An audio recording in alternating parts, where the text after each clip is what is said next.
Flight Sergeant Totaro Shamsu's grip tightened on the control column of his Nakajima Ki-84 as he ascended toward the bomber formation. The morning sky over Tokyo was crystal clear, and beneath him, the Imperial city unfolded across the terrain like a living map of his homeland. He had been scrambled countless times in recent months to intercept the massive B-29 superfortresses that had been devastating Japanese cities. And each time the procedure was identical: climb hard, strike fast, and pray. Pray that the bomber's defensive guns didn't rip you apart before you could line up your shot. But as Shimazu's fighter broke through a thin veil of cloud, what he saw made his blood turn to ice. There, weaving among the gleaming bombers like predators in a school of whales, were single-engine fighters, not the short-winged, sluggish Navy corsairs he had battled over the Pacific Islands. These were sleek, elegant machines with distinctive scoop intakes beneath their noses and bubble canopies that granted their pilots near-perfect visibility in all directions. They were American P-51 Mustangs, and they were patrolling the skies above Tokyo itself. Shimazu later wrote that his first thought was that he must be hallucinating from oxygen loss. His superiors had assured him, with absolute conviction, that no American single-engine fighter possessed the range to reach the Japanese homeland from any Allied base. The distances were simply too great, the fuel demands insurmountable. Japan's mainland, they had said, was guarded as much by geography as by its defenders. Yet there they were, impossibly present over Japan, hunting with the easy confidence of aircraft that had fuel to spare, and pilots who knew they ruled these skies. What Shamsu witnessed on that crystalline April morning marked the arrival of a weapon that would shatter not only Japan's air defenses but also the psychological assurance that had sustained its military leadership through years of retreat and loss. The sight of those Mustangs over Tokyo symbolized something more catastrophic than a mere tactical setback. It proved that Japan's final protective barrier had been broken. To comprehend why the appearance of American fighters above Tokyo seemed inconceivable, one must understand the strategic geography that had sheltered Japan for centuries. The Japanese home islands lie isolated in the western Pacific, separated from the Asian mainland by the Sea of Japan and from major Allied bases by hundreds of miles of open ocean. This natural moat had served as Japan's greatest defensive advantage throughout the war. Before we delve deeper into how this seemingly impossible moment came to pass and what it meant for the aviators on both sides, I'd love to know where you're watching from and what you already know about the Pacific Air War. Drop a comment below if you'd heard about the P-51's role over Japan before. And if you're enjoying these deep dives into World War II aviation history, hit that subscribe button so you don't miss the next one. These stories demand serious research to capture every detail accurately, and knowing you're out there makes it all worthwhile. The mathematics of aerial warfare in the Pacific had always favored the defender. Early warfighters typically had combat ranges measured in mere hundreds of miles, not thousands. The famed Mitsubishi Zero, which had dominated the early years of the Pacific conflict, could fly roughly 800 miles in a straight line with drop tanks attached. That remarkable range had allowed Japanese fighters to escort bombers across great distances and strike targets the Allies believed were safely beyond reach. But now, the situation had changed dramatically. The Allies had seized Iwo Jima, a volcanic island lying almost exactly halfway between the Marianas and Tokyo. The distance from Iwo Jima to the Japanese capital was about 750 miles of open ocean, an unthinkable journey for any pre-war fighter. Attempting such a flight would have meant running out of fuel and ditching in the Pacific with no chance of rescue. Japanese strategists knew these constraints intimately. Their entire homeland defense plan rested on the belief that American single-engine fighters could never reach Japan from any captured base. The B-29 superfortresses were another matter entirely.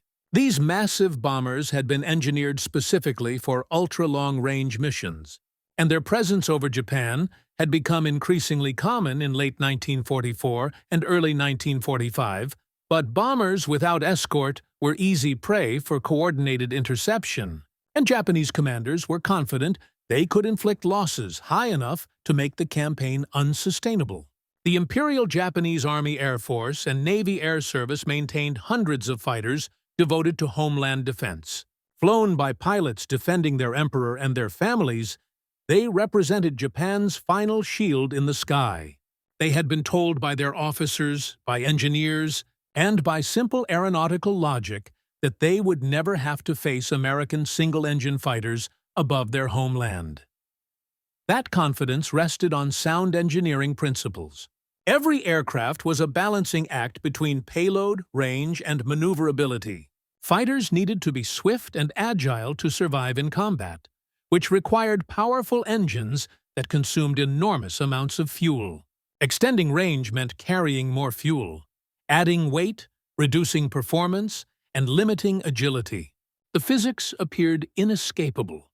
Long-range escorts were impossible, but those calculations hadn't accounted for one extraordinary machine, and the engine that transformed it. The North American P-51 Mustang had been conceived in response to a British request for a new fighter to operate from their airfields. The early variants, powered by Allison engines, were capable but unremarkable, effective at low and medium altitudes but weak above 15,000 feet, precisely where escort duty was needed. Everything changed when North American aviation married the Mustang's graceful airframe with the legendary Rolls-Royce Merlin engine, produced under license in the United States by Packard.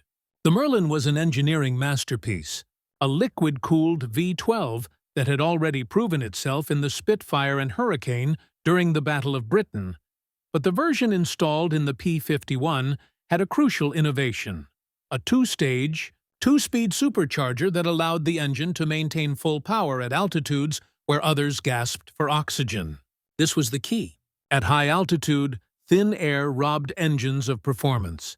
The supercharger compensated by compressing the air before it entered the cylinders, maintaining sea-level density even at 30,000 feet. The Mustang's aerodynamic efficiency was equally revolutionary. North Americans' engineers had perfected a laminar flow wing design that let air glide smoothly over its surface, with minimal turbulence, drastically cutting drag. Less drag meant less power was required to cruise, which meant less fuel burned per mile. Combined with large internal tanks and external drop tanks that could be jettisoned before combat, the Mustang achieved ranges previously thought impossible. With two drop tanks, a P-51D could fly more than 1,500 miles, fight for 15 minutes, and still return to base. This fusion of aerodynamic brilliance, power, and endurance created an aircraft capable of something no other fighter could do: escort bombers from England deep into Germany, or from Iwo Jima all the way to Tokyo, and still dominate the skies. While American factories perfected this technological marvel, Japan's aviation industry was collapsing under relentless bombing and resource shortages. The Nakajima Ki-84 Hayate, known to the Allies as Frank, was an excellent design on paper, perhaps the finest Japan produced during the war. It featured a powerful radial engine, heavy armament, and good speed and maneuverability. In perfect condition, with a well-trained pilot, it could challenge any Allied fighter on relatively equal terms. But perfect conditions had become impossible for Japan to maintain. The strategic bombing campaign had devastated Japanese industry, not just destroying factories, but severing the supply chains that linked raw materials to production facilities. Quality control collapsed as experienced workers were killed in air raids or drafted into military service. Replacement workers lacked the training and experience to maintain precision manufacturing standards. The results were catastrophic for Japanese pilots. Engines that should have lasted hundreds of hours were failing after 50. Parts manufactured at different facilities often didn't fit together properly, requiring field modifications that compromised structural integrity. Electrical systems malfunctioned, instruments failed, and control surfaces developed play that made precision flying dangerous. Pilots reported that aircraft delivered from the factory often required extensive repairs before they could be considered combat-ready. But the most devastating shortage was fuel. Japan's access to petroleum had been systematically strangled by American submarines and air attacks on tanker shipping. The synthetic fuel programs that might have compensated for lost oil imports never reached sufficient production before facilities were destroyed by bombing. By early 1945, Japanese aircraft were often flying on fuel of such poor quality that engine failures became routine. The fuel problem created a vicious cycle. Poor fuel damaged engines, which reduced performance and reliability. This meant pilots needed more flight time to master their aircraft's increasingly erratic behavior. But fuel shortages meant training time was cut to the absolute minimum. Japanese pilots in the war's final year were being sent into combat with as little as 40 hours of total flight time. And many had never fired their guns except in actual combat.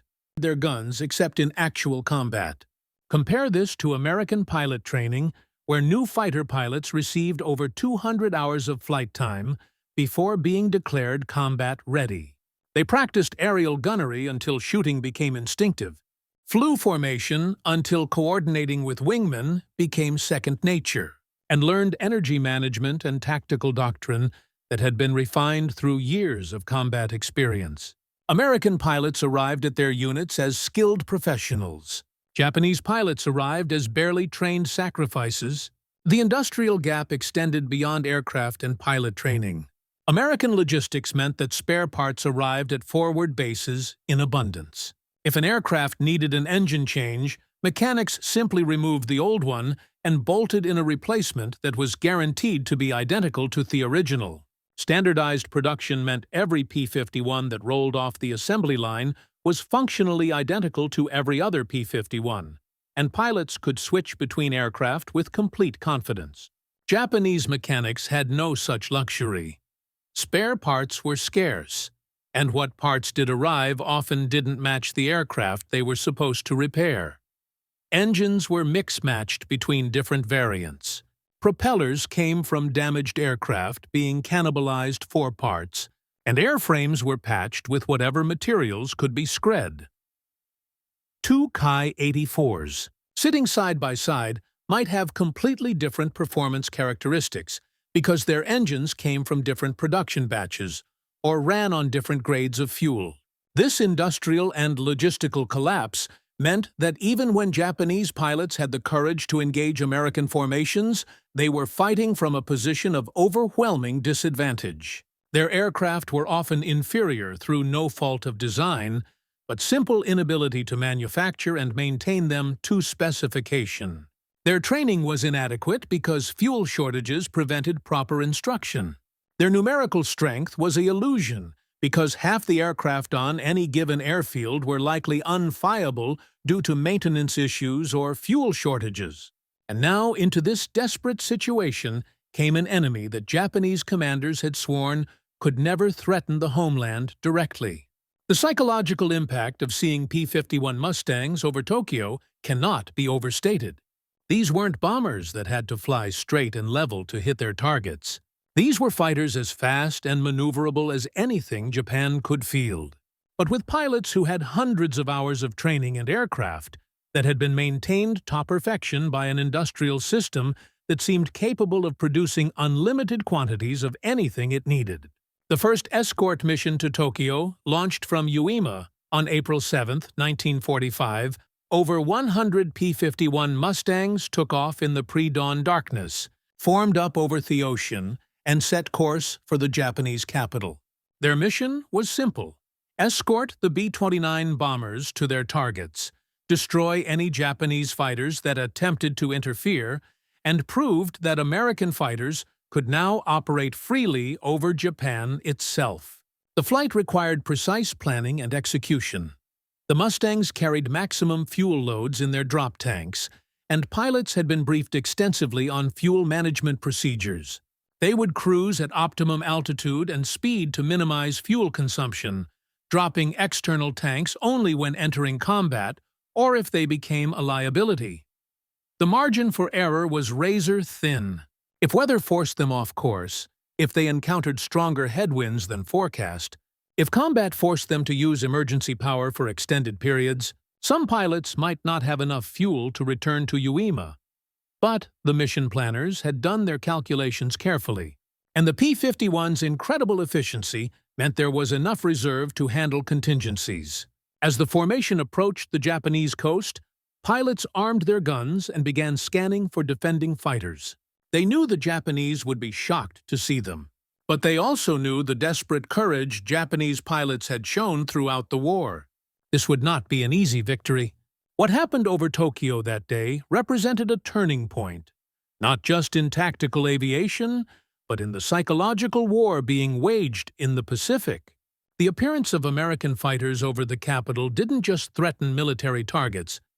It shattered the last illusion that Japanese territory remained inviolate. If American fighters could reach Tokyo, they could reach anywhere in Japan. No airfield was safe from strafing attack. No factory secure from bombing. No city protected from destruction. But here's what made the situation truly devastating for Japan. Something that went far beyond simple tactical defeat.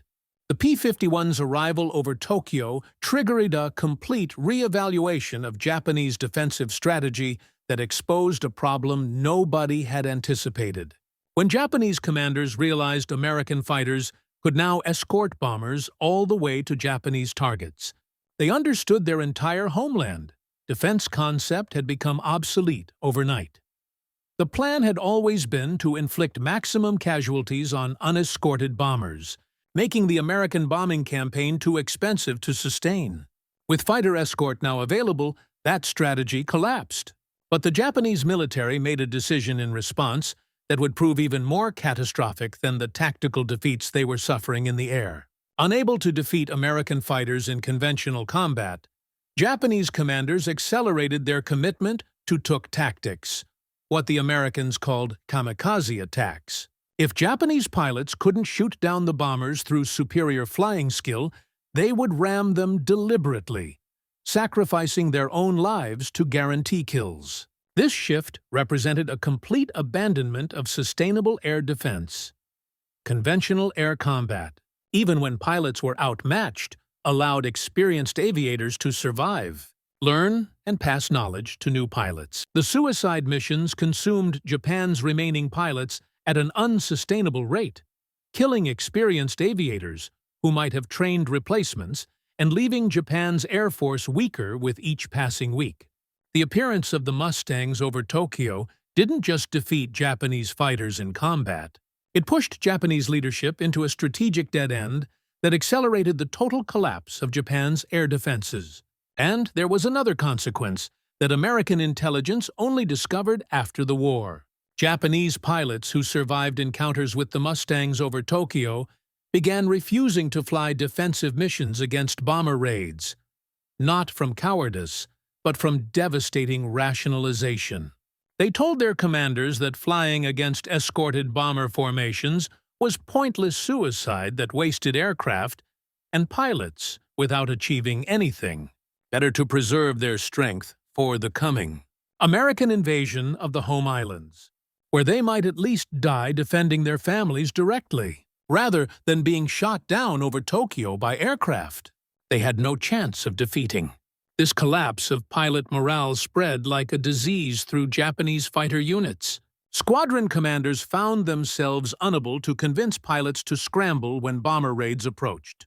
Mechanics began sabotaging aircraft to prevent missions that everyone knew were futile. The Japanese High Command responded with increasingly harsh discipline, including executions for refusing orders. But terror tactics couldn't restore morale that had been broken by the simple reality of American air superiority. The specific engagement that convinced many Japanese pilots resistance was futile occurred on April 12th, just 5 days after the first Mustang escort mission. A force of over 150 P-51s accompanied B-29As targeting aircraft factories around Tokyo. Japanese commanders scrambled every fighter they could get into the air. Over 50 aircraft from multiple airfields in a coordinated attempt to overwhelm the American escorts through sheer numbers. The battle that developed was completely one-sided. American pilots flying aircraft that outperformed the Japanese fighters in every meaningful way tore through the defending formations with brutal efficiency. The P-51's 650 caliber machine guns, each loaded with over 400 rounds, gave American pilots tremendous sustained firepower. Japanese fighters typically carried heavy 20mm or 30mm cannons, devastating weapons when they hit, but with very limited ammunition. After firing a few brief bursts, Japanese pilots were essentially defenseless, forced to break off and return to base to rearm. The Americans had no such limitation. Their 50 caliber guns could fire for extended periods, and the convergence of 6 gun barrels meant that when American pilots achieved proper aim, their targets simply disintegrated under the concentrated fire. The engagement lasted less than 30 minutes, but by the time Japanese fighters broke off and fled, over 25 defending aircraft had been destroyed. American losses totaled 3 aircraft, and 2 of those pilots were successfully rescued. More devastating than the raw numbers was what those losses meant for Japan's dwindling pool of experienced pilots. Among the dead was a lieutenant with over 30 combat victories, a flight commander who had fought since the invasion of China, and multiple pilots who served as instructors at fighter training schools. These men were irreplaceable, their knowledge and experience dying with them in the skies over Tokyo. The Americans who shot them down were often pilots on their first or second combat mission, benefiting from superior training, superior aircraft, and the accumulated tactical knowledge that American squadrons had developed over years of combat. Captain Yoshio Yoshida, a Japanese fighter pilot who survived the war, wrote in his diary about the psychological impact of that engagement. He described watching American Mustangs diving on Japanese formations with what he called casual arrogance, knowing they had the performance advantage to attack or disengage at will. He noted that American pilots seemed to hunt in coordinated pairs, one aircraft attacking while his wingman provided cover, executing textbook tactics that Japanese pilots had been taught but could no longer perform effectively because their aircraft and training were so degraded. Yoshida's diary revealed something that American intelligence hadn't fully grasped. It wasn't just that Japanese pilots were losing. It was that they knew exactly why they were losing and understood there was no solution within Japan's capability to implement.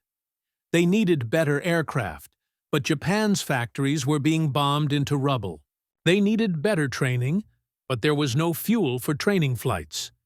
They needed better tactics, but tactics meant nothing when your aircraft was slower, less maneuverable at combat altitude, and armed with weapons that ran out of ammunition after seconds of firing. The appearance of P-51s over Tokyo represented perfect strategic timing. The Mustangs arrived exactly when Japan's air defenses had degraded to the point where they could be decisively defeated, but early enough that their psychological impact would hasten Japan's collapse. If the Mustangs had appeared a year earlier, Japanese industry might still have been capable of responding with improved aircraft and expanded pilot training. If they had appeared later, they would have simply been one more element in an already inevitable defeat. But arriving precisely when they did, the Mustangs became the symbol of everything Japan had lost.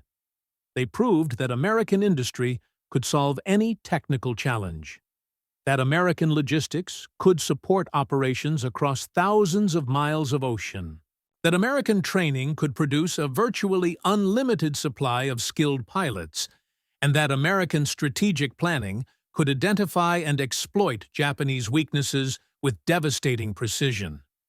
The bomber crews who benefited from Mustang escort noticed the difference immediately.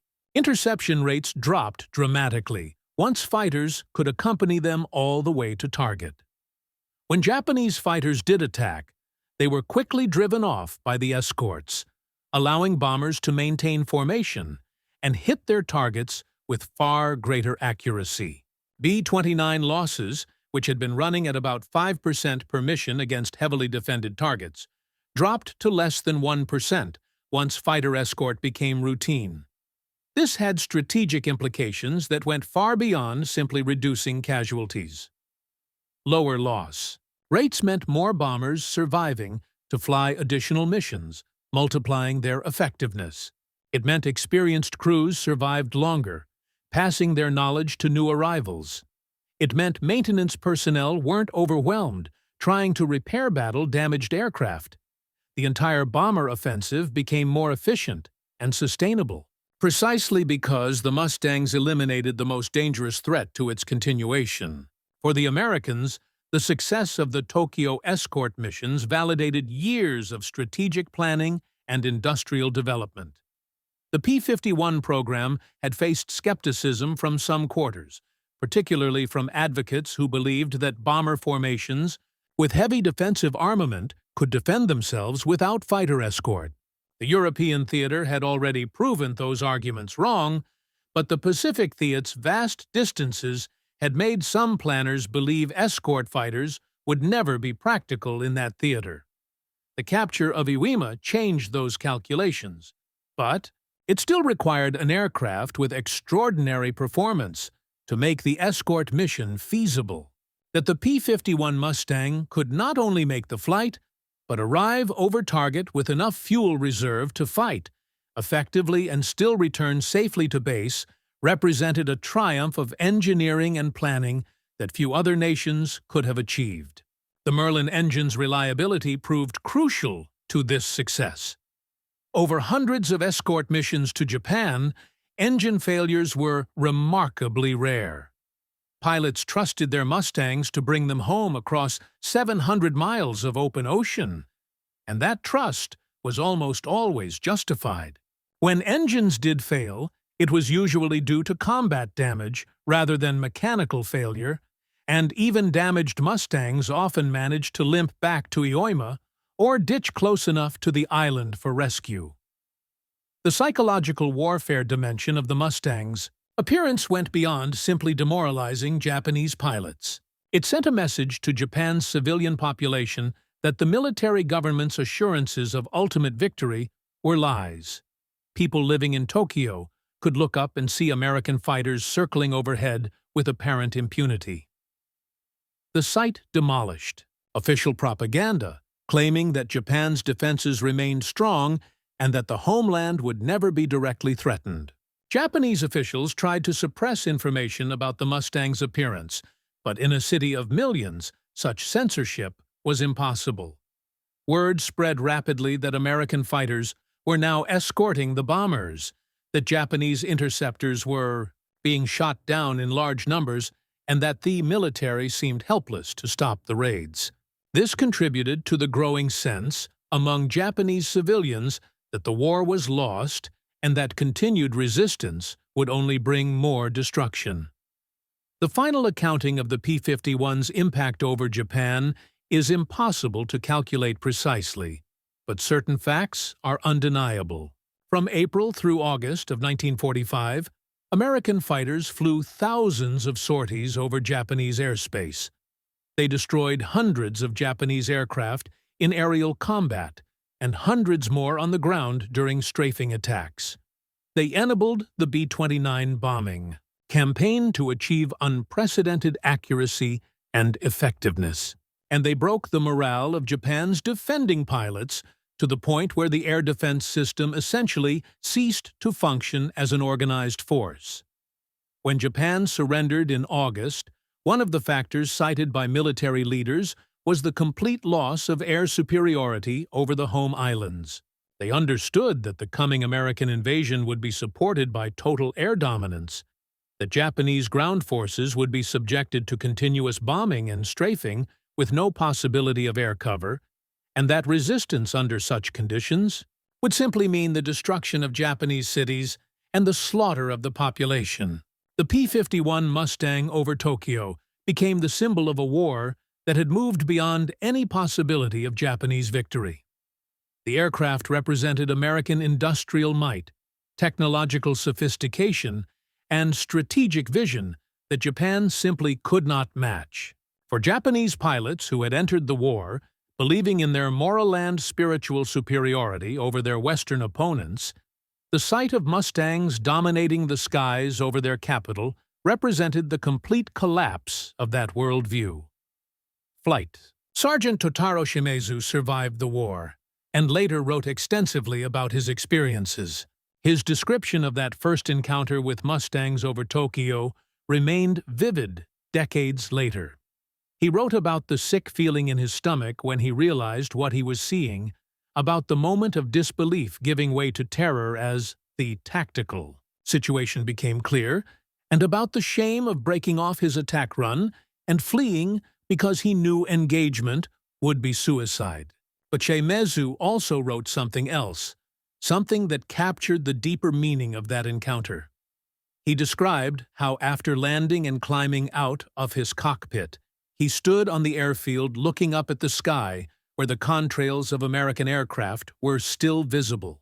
He realized in that moment that the war was already over, that everything from this point forward was simply delay and destruction before the inevitable surrender. The emergence of American fighters above Tokyo wasn't merely a tactical setback. It was undeniable evidence that Japan had already lost the industrial, technological, and strategic struggle that had been developing behind the front lines for years. The P-51 Mustang's greatest triumph wasn't counted in kill ratios or mission tallies, though those were remarkable in themselves. Its true accomplishment lay in forcing Japan's military leadership to face a reality they had long refused to acknowledge. That continued resistance was no path to victory or even honorable surrender, but sheer self-destruction that would annihilate what remained of the nation without achieving anything of value. The Mustangs over Tokyo were the messengers of that truth, delivering it in a form that could no longer be dismissed or rationalized away. Today, the P-51 Mustang is celebrated as one of the most exceptional fighter aircraft ever engineered. A flawless blend of aerodynamics, power plant, and weaponry that produced a war machine greater than the sum of its individual parts. But for the men who flew them over Tokyo in the spring and summer of 1945, the Mustang was simply the instrument that allowed them to perform an impossible mission and return home to fly again the following day. And for the Japanese, aviators who gazed upward that April morning and saw the unthinkable made real, the P-51 Mustang became the aircraft that shattered not only their air defenses, but also their conviction that bravery and sacrifice could somehow overcome the immense weight of American industrial might. In the end, the Pacific War was decided not by a single weapon or engagement, but by the combined impact of countless advantages in training, logistics, innovation, and production power. Yet if one aircraft could embody all those strengths, one weapon that revealed the inevitable outcome of the war with unflinching clarity, it was the silver Mustang with the white star on its wings, soaring unchallenged above Tokyo, while Japanese defenders could only watch in powerless fury and despair. That was the machine that proved geography could no longer shield Japan, that technological supremacy could stretch operational range beyond imagination, and that the vast Pacific Ocean had ceased to be a barrier, becoming instead just another expanse American aircraft could traverse at will. The once untouchable homeland had been touched, and nothing would ever be the same again.